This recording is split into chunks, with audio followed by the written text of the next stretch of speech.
Assalamu alaikum, урматтуу Москва Кыргызстан каналынын көрөрмандары, авто сүйүүчүлөр. Биздин каналда көптөн бери видео чыкпай калды. Кыргызстанга барып келдик, туугандар эс алып. Ошого байланыштуу Москвадан сиздерге видеолорду тартып чыгара албай калдык.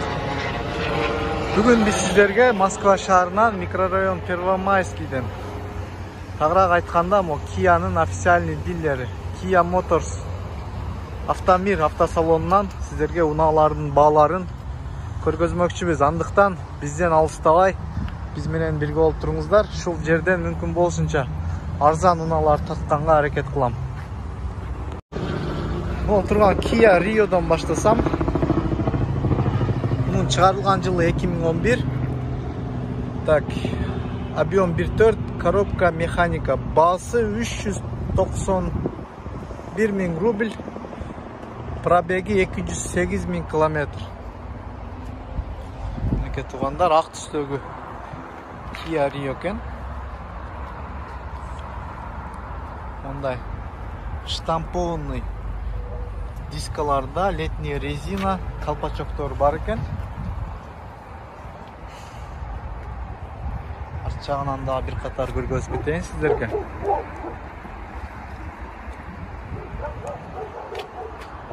Шундай туугандар, баасы 391 000 рубль.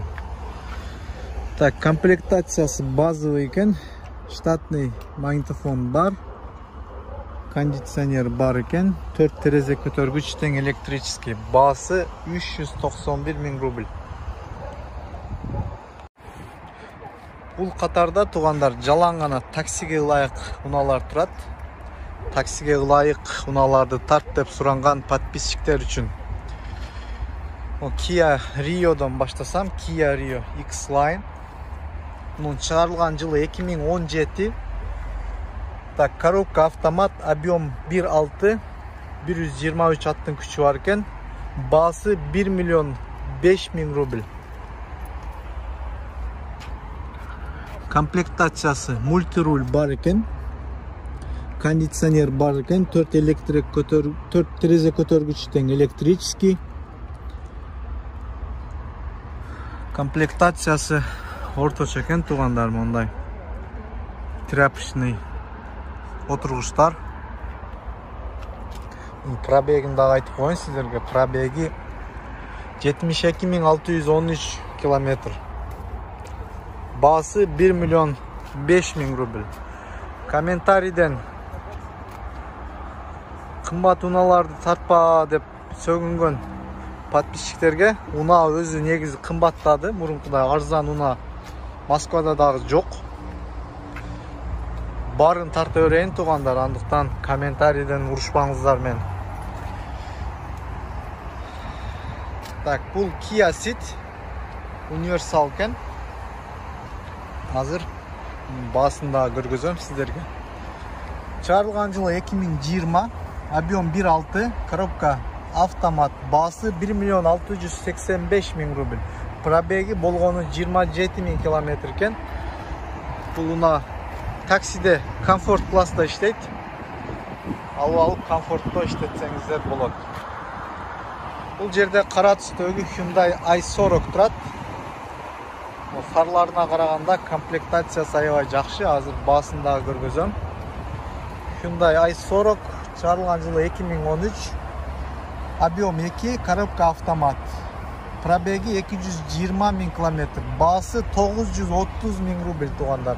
Эгер кредитке ала турган болсоңуздар 14 122 рубльден айына туура келет экен. Так, штатный магнитофон бар экен. Климат контроль бар экен. 4 терезе көтөргүч тең электрический. Антизанос, голосовое управление, мультируль, подогрев сиденья, бүт бары бар экен. Электроручник, подлокотник бар экен. Баасы 930 000 рубль туугандар. Hyundai i40. Бул жерде Kia Cerato турат. Чыгарылган жылы 2013. Объем 1.6, коробка автомат. Баасы 737 000 рубль. Пробег 191 000 километр. Мындай комбинированный тряпочный отыргучтар, мультируль, голосовое управление, климат-контроль, кондиционер, круиз-контроль бар экен. Баасы 737 000 рубль. Kia Cerato.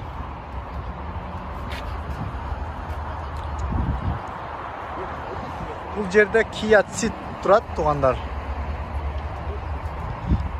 Чыгарылган жылы 2013, объем 1.6, коробка автомат. Пробеги 112 000 километр, баасы 775 000 рубль. Эгерде кредитке ала турган болсоңуздар, айына 11 768 рубльден туура келет экен.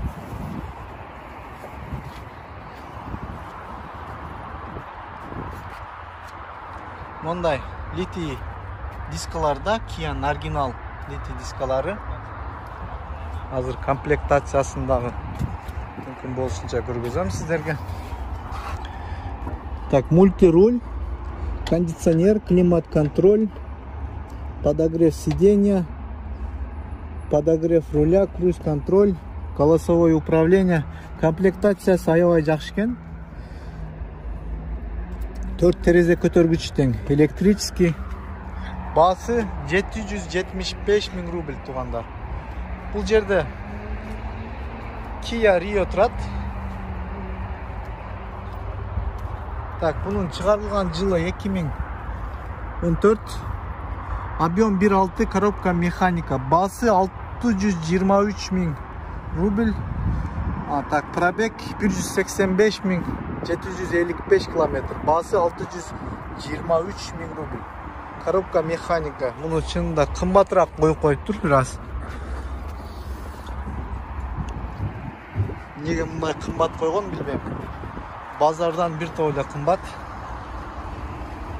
Бул жерде Hyundai i30 маркасында гана турат, бирок эч кандай табличкасы жок экен, может сатылбайт бул.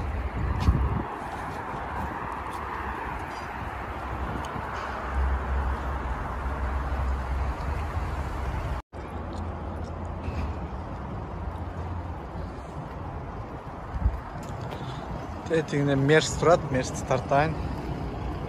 Mercedes E-класс, чыгарылган жылы 1998, объем 2.8, задний привод, коробка автомат. Баасы 315 000 рубль. Мындай туугандар, Mercedes. Бул жерде Ford Focus 2006. 2006 экен бул. Чыгарылган жылы 2006, объем 1.8, коробка механика, баасы 245 000 рубль, туугандар. Мондай литий дискаларда летний резина. Баасы 245 000 рубль.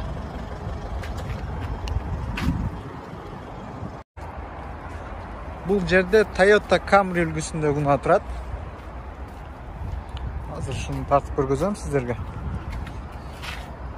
Toyota Camry чыгарылган жылы 2017. Объем 2, передний привод, коробка автомат. Баасы 1 212 000 рубль. Пробеги болгону 56 000 километр. Баасы 1 212 000 рубль. Эгерде кредитке ала турган болсоңуздар 18 404 рубльден туура келет экен. Бирок бул базар баасынан өтө эле арзан мындай карагандачы. 1 212 000ге 2017 жылкы Camry таба албайсыздар башка жерден. Бул серьезный ДТП'си бар же бир текшериш керек да. Бул өтө эле арзан коюп коюптур, тем более пробеги дагы 56 000. Таксиге алып иштесеңиздер Comfort Plus да иштейт. Дагы 1-2 жыл иштейт, смело. Так, салонун дагы көргөзөйүн сиздерге. Монда урулган жери бар экен. Даже просто грунтовка кылып коюптур, краска берилек экен. Бирок арзан. Штатный монитор бар экен. Комплектация мындай минимальный эле комплектация да. Тряпочный салон. Baası 1 milyon 212 ming rubl tuğanlar.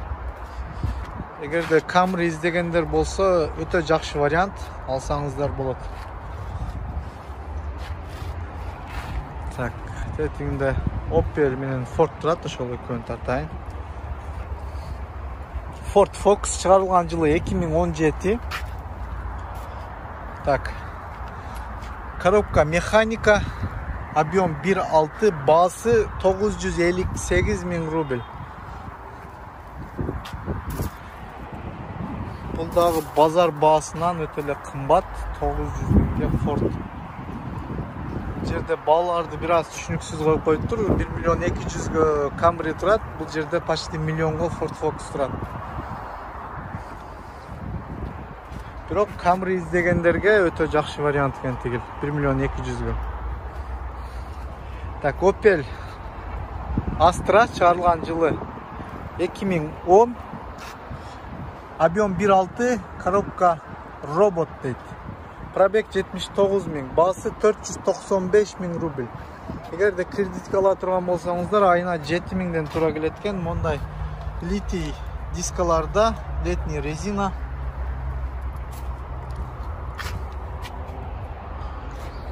Салонда көргөзүп коеюн. Мультируль, штатный магнитофон, 4 терезе көтөргүч тең, электрический подлокотник бар экен тугандар. Baасы 495 миң рубль.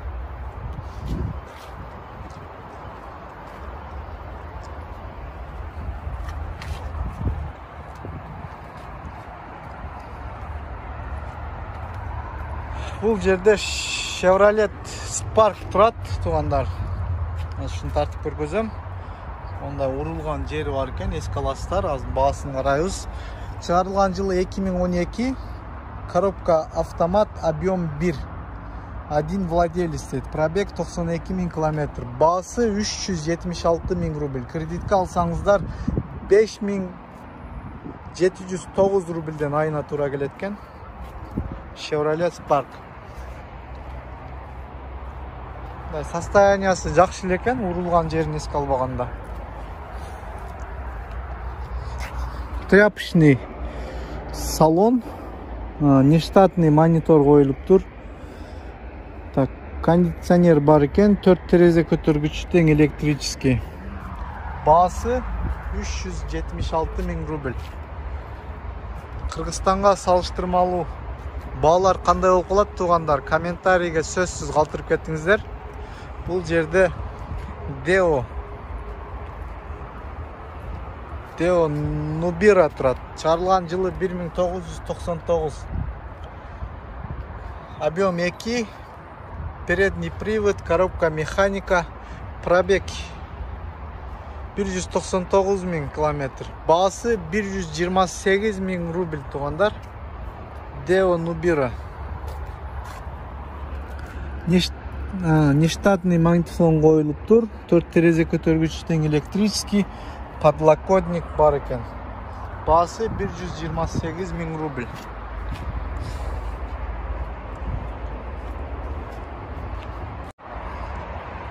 Шуну менен тугандар, бүгүнкү чыгарылышты жыйынтыктайбыз.